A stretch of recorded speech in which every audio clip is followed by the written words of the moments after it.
Turn that screw down. Because the shaft is held in the locked position by the lock lever, I can just tighten this up.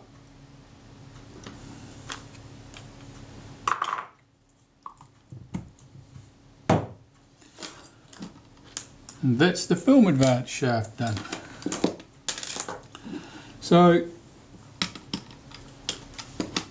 I want to get the rewind button catch in place, and then after that put the sprocket shaft in place. Okay, a rewind button catch is here.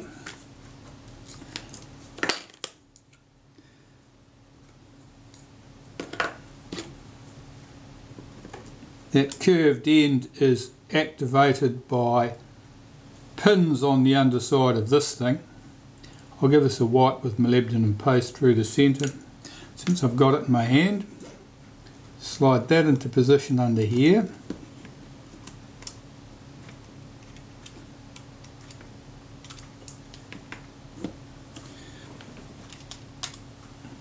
Put its return spring in place. Now, I won't tension that until I've got the screw in place, so the screws here, there's a bit of rubbish in the screw head here, I'm just trying to scrape that out with the tip of my tweezers.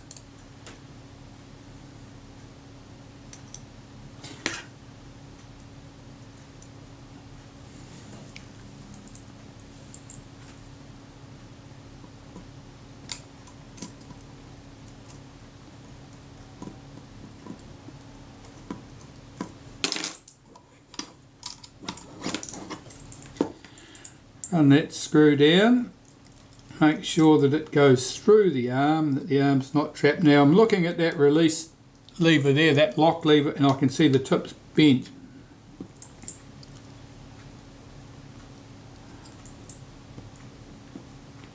I'm going to tighten that screw up, make sure that that's not actually scraping on the body.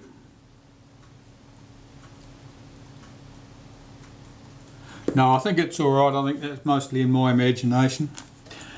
Okay, I'll get that spring hooked into place. I need to bring this end of the spring over and hook it behind there.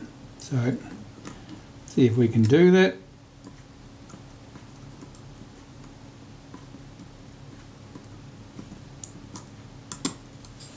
Like that. So that's now sprung loaded.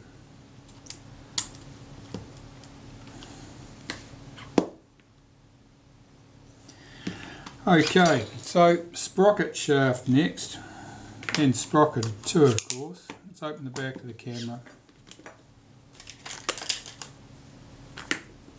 Here is the sprocket, slot side goes up. Here is the sprocket shaft.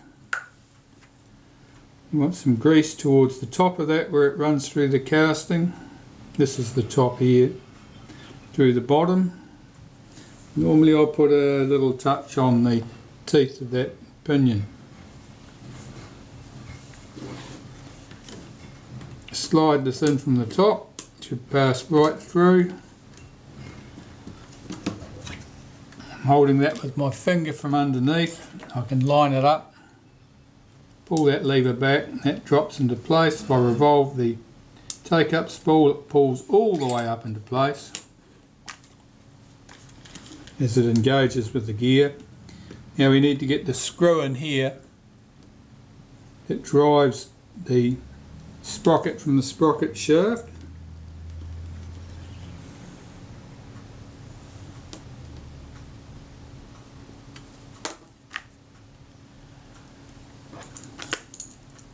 Sometimes these are awkward to get started.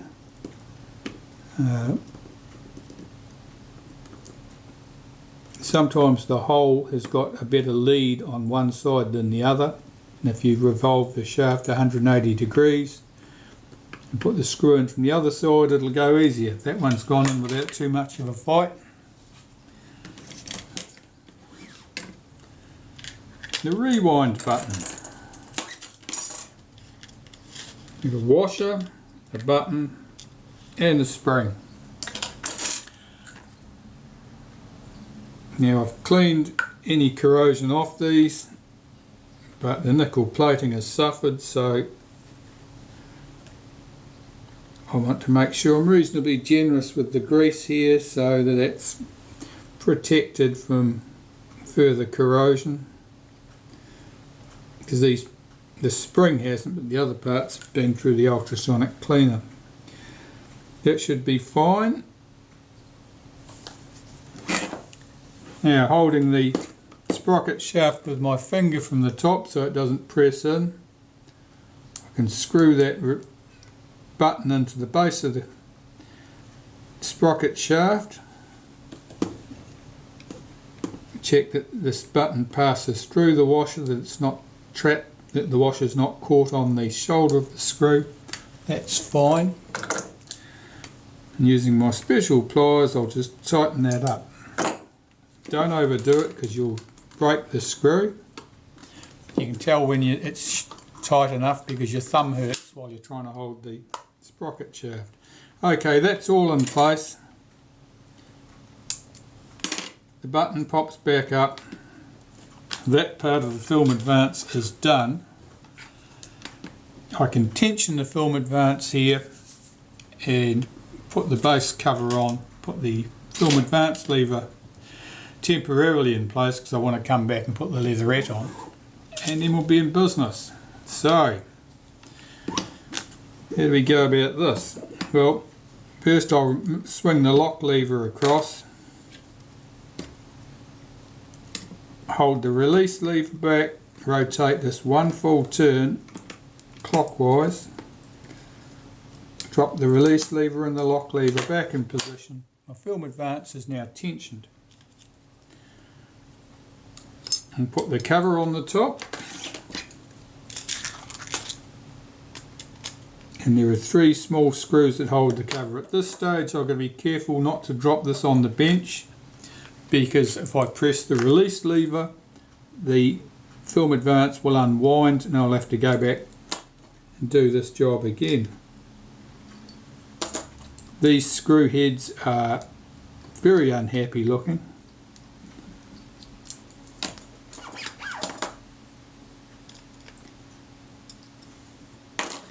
They've been off multiple times in this camera's life, and they're usually a bit of a struggle on a good day, but when they're corroded as well as stuck with glue, they tend not to go very well. Okay, so those screws are all tight. I'll put the film advance lever in place.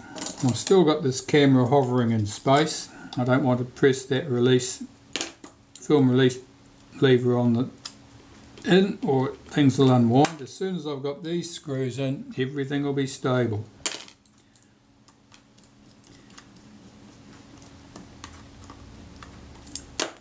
I'll put the 3rd screw in for luck. While you're working on the camera, 2 screws are enough to keep this in position.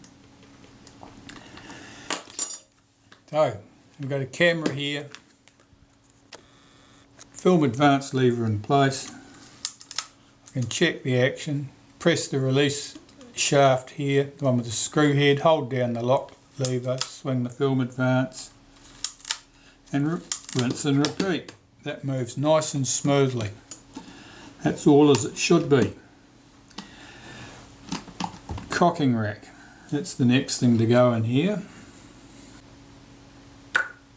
I'll lubricate the cocking rack with some synthetic grease.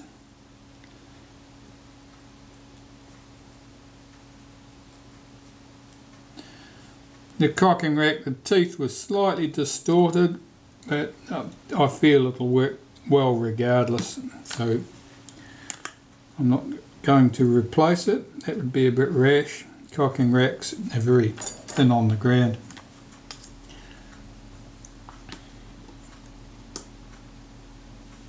Just take that rubber band off temporarily, put this in place.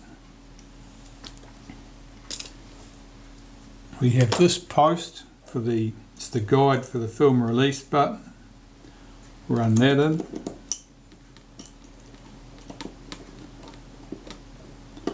Just get that lightly in place. There are 2 screws. That cocking rack's engaged with the 2 teeth at the end engaged with that gear. That should be the appropriate place to start that.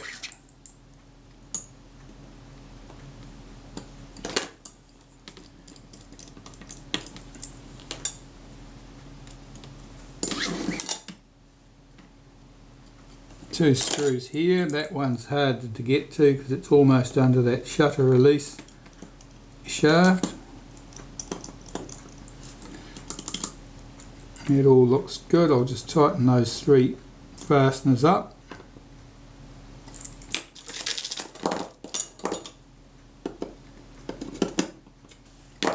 Check that the film advance still moves, the cocking rack moves smoothly. Everything looks good. The strap lug at this end can go in place.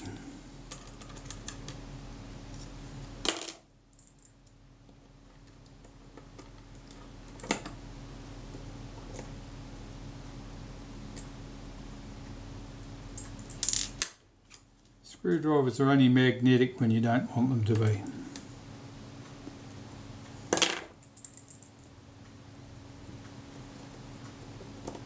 Like now.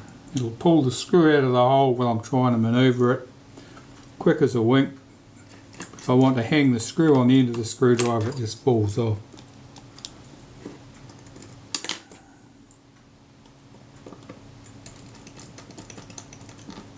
Nip those 2 screws up and check the advance action again.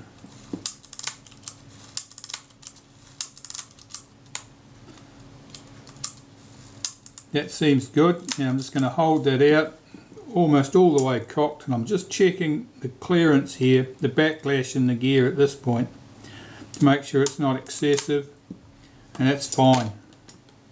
The engagement of the teeth there is very good.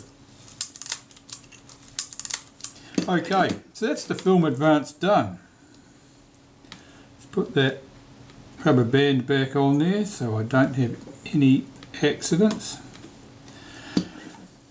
For the camera body now, well, I've got to put the leatherette on the base. I'll do that a bit later, but I've got to service the rangefinder. So pop that to one side and have a look at the rangefinder. Here's the rangefinder. Well, let's see what sort of a state it's in. It's dusty, it's a bit hazy. No, it's very hazy and it's very dusty. The distribution of dust on the glass in there suggests to me that it's large particles of dust and it's probably stuck to an oily haze. So this needs to all come apart, be cleaned and put back together.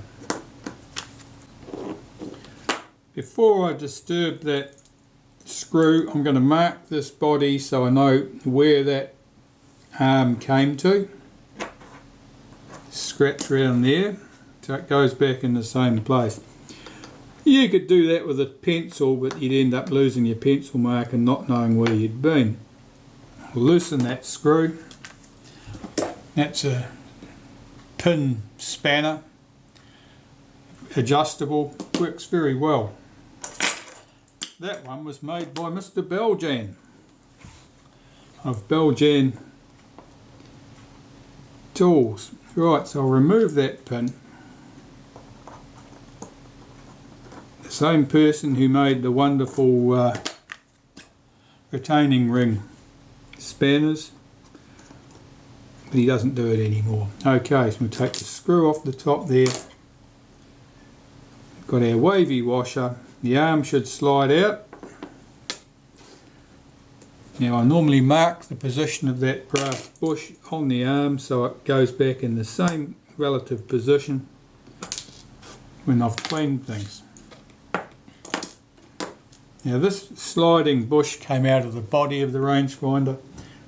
It fits on the inside of that slot there, and that fixes the adjustment point of that arm this way. The prism is held in by 2 small screws. that third one there, leave that well alone. You're biting off a lot of trouble if you touch that one.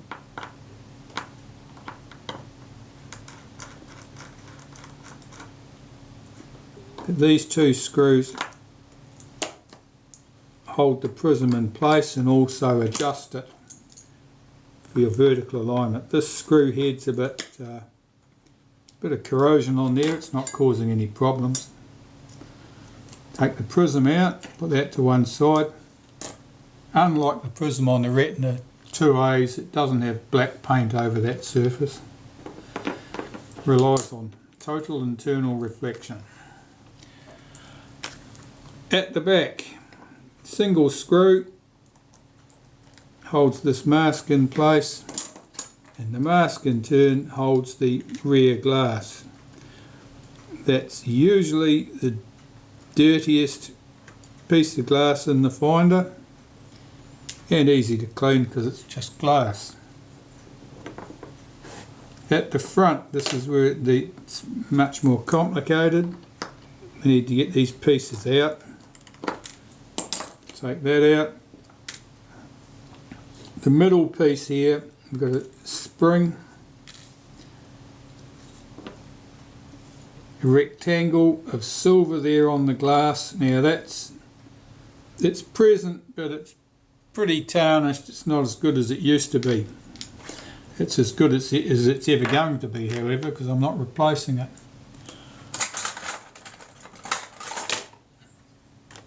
The front, this is more complicated. It's got a retaining spring much the same. It's a heavier retaining spring, otherwise it looks identical. This assembly here, we've got a film on the outside, a glass element, a metal mask and another piece of glass with frame lines on it. That's locked in place with lacquer, top and bottom. I've got to soften that lacquer with acetone and gently get those pieces out without breaking anything. I'll apply a drop of acetone to the top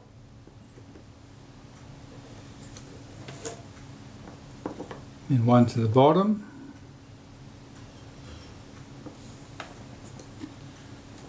Maybe I can do the top again.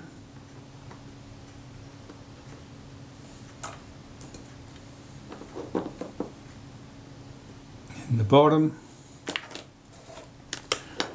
And then see if we're getting any result. That mask extends up the side of that glass lens, and if I catch my fingernail on the end of that mask, you can often rattle it loose. See, it's just popped loose.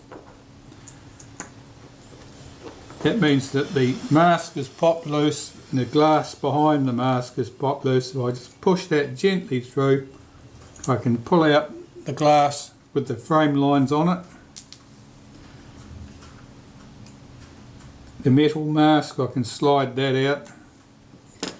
That's painted, so you don't want to be leaving acetone on there in large quantities for any length of time. And the front components here, they're still stuck.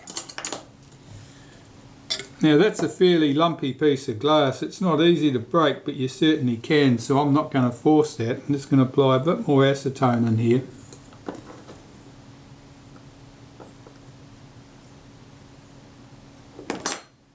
I'm just applying a little bit of gentle pressure on here, rocking this backwards and forwards.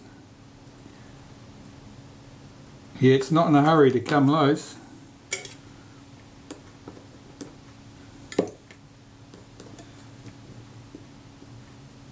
This sits in a groove in the casting here, so it's likely that that lacquer has run right in there. It's moved. And slide that out. There's our two components. So, these pieces that had the lacquer on them need to be cleaned now with acetone to get rid of any of that lacquer that was on those surfaces, because it's all over the glass now. It needs to come off. So I'll clean that carefully with some acetone and cotton buds, and then I'll clean this body in the ultrasonic cleaner. Let's swab this out first.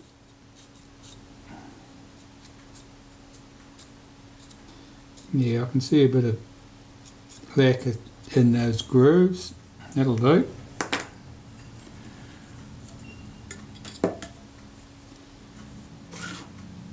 Yeah, you can see the state of that glass.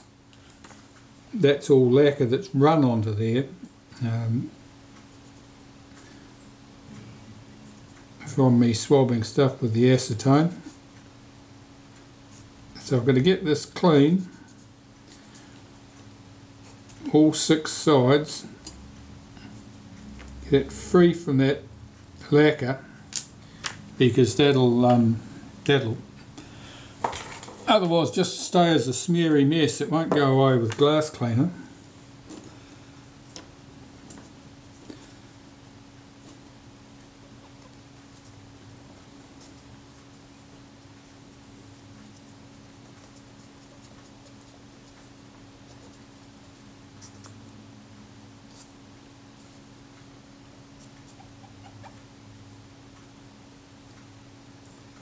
Yeah, it's improving. I've still got some at the end here.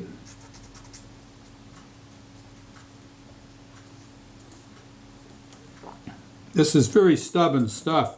It sticks really well to the glass, and as you dissolve it, obviously it goes into suspension. If you just let the acetone then evaporate, the stuff remains where you left it. You've got to be wiping it away with fresh cotton buds all the time to get rid of that lacquer.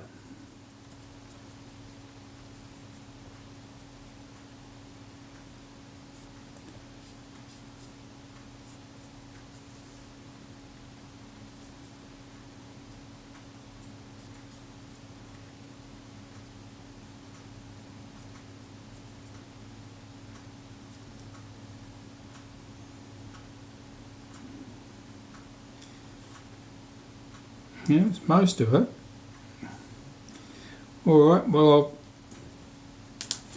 put that to one side. I'm going to clean that further yet. I still don't like the look of that. Yeah, there's the lacquer all over the black part here. Of course, I can't go mad on this because it's painted, and that paint will come off.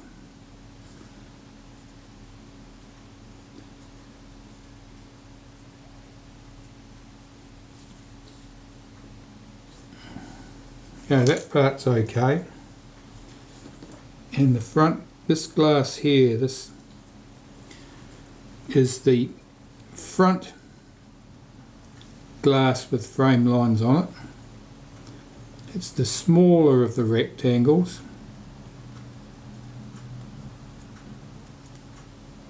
And I'm going to clean this in the ultrasonic cleaner in the body of the rangefinder, but there's just so much lacquer on here I've got to get off. I've got to clean that all off first. This mask from the front, that's celluloid or something. Or it might be a film base. Whatever it is, it doesn't dissolve with acetone. So even though it's a plasticky sort of material, it doesn't dissolve with acetone, which is great. It means you can get that lacquer off there. Otherwise you'd be in trouble. Right, those components I'm going to clean on a piece of paper after I've washed my hands and got rid of all the grease and rubbish off my hands, so that I'm not smearing things as much as I'm cleaning them, and then put the components that I need to clean back in this body and do that in the ultrasonic cleaner. Alright, this is back from the ultrasonic cleaner. I cleaned the 2 pieces of glass with the frame lines on them, and the semi-silvered mirror that's in there, I cleaned that too in the body, so don't touch that, otherwise you'd end up wiping off silver.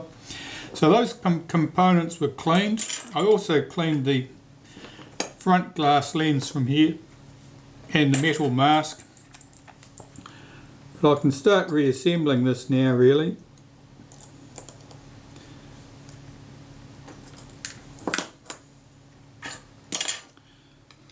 So we had this metal mask from the middle component. The metal mask goes to the back.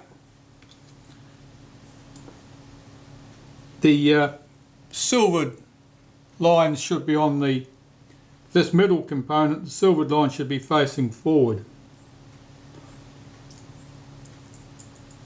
For this component here, the silvered line should be facing the back. Okay, so I'll put that spring in place. That's holding the central component in place.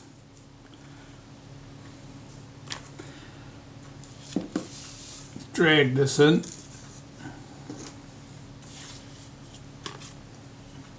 I'll fit this mask in place. It just clips onto that front glass component. Just checking there's no dust trap between the two. Slide that in front of the mirrored piece with the frame lines on it. And our mask goes in here. There's little marks in the corners of that for parallax correction. There should be 2 marks in the top corners, 1 mark in the bottom corners. Alright, and I'll slide this clip in place to hold it all together. That's our front components back in there now. I'll just put the bracket back on there and to hold that in place.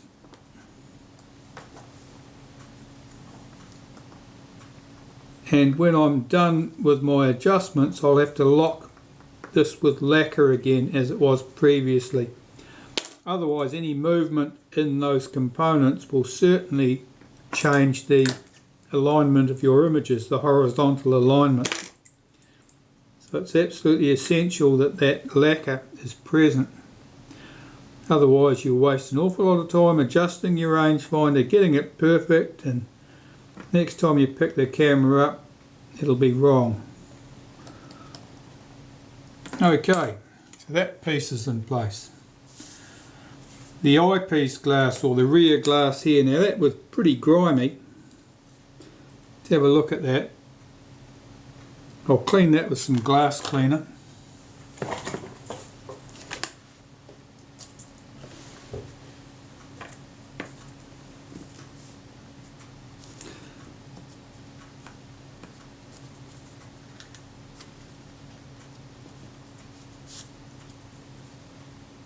The convex side goes inwards on that finder body, and the rear side is pretty much flat. Actually, I think it's slightly concave, but it's so slight that you wouldn't notice. It effectively looks to be flat.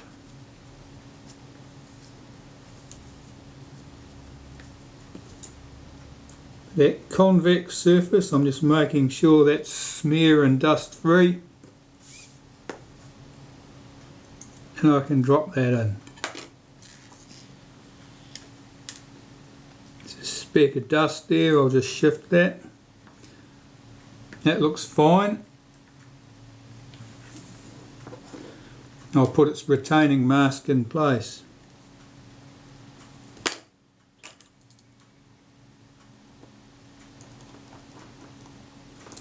Now I can look through the window and see what the view looks like. It should be nice and clear.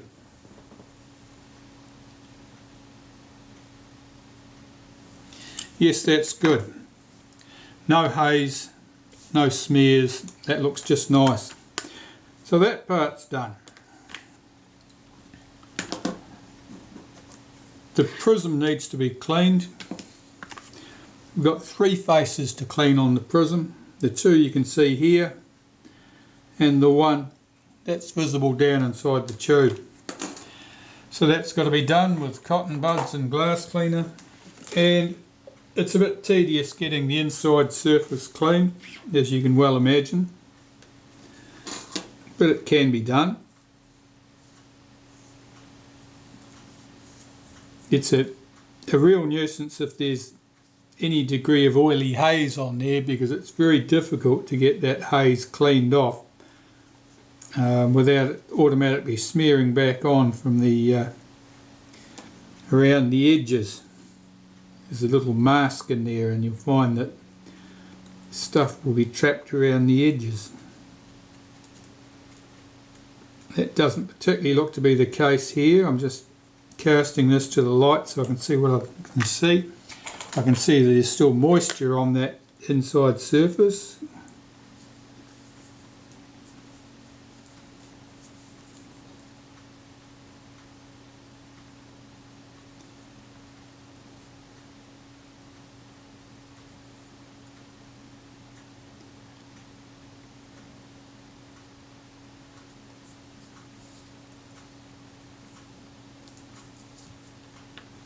I think that's good.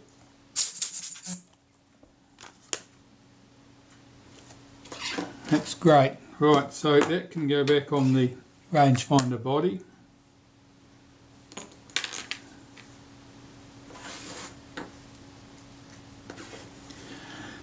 I'll put its 2 screws in place.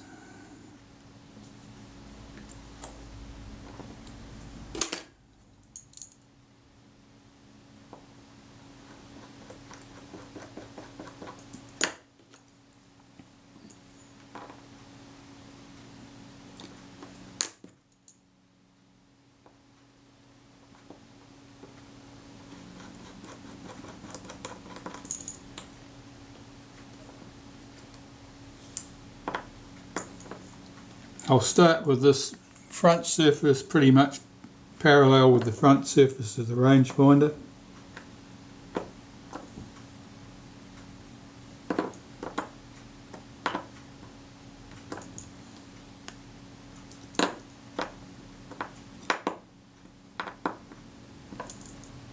And then adjust it once everything's assembled.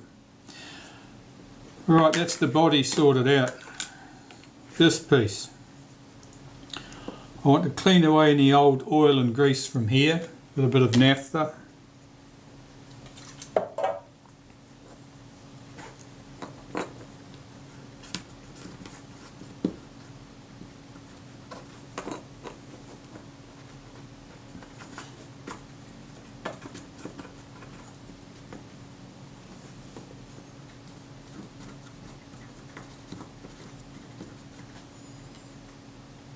That looks okay.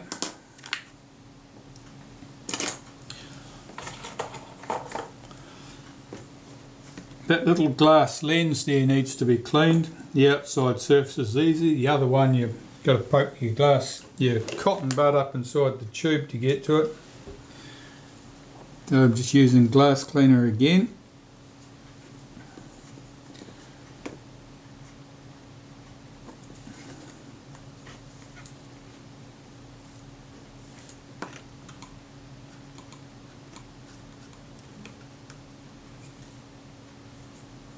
That looks nice. To assemble these pieces, right, these pieces I just want to wipe them down with naphtha. The little brass bush. Now, that's almost certainly circular, but because it has a cut in it, to provide some tension, it effectively acts a bit like an eccentric, so if you put it back in exactly the same orientation, you'll have to do less in the way of adjustments. Right, to assemble this lot together,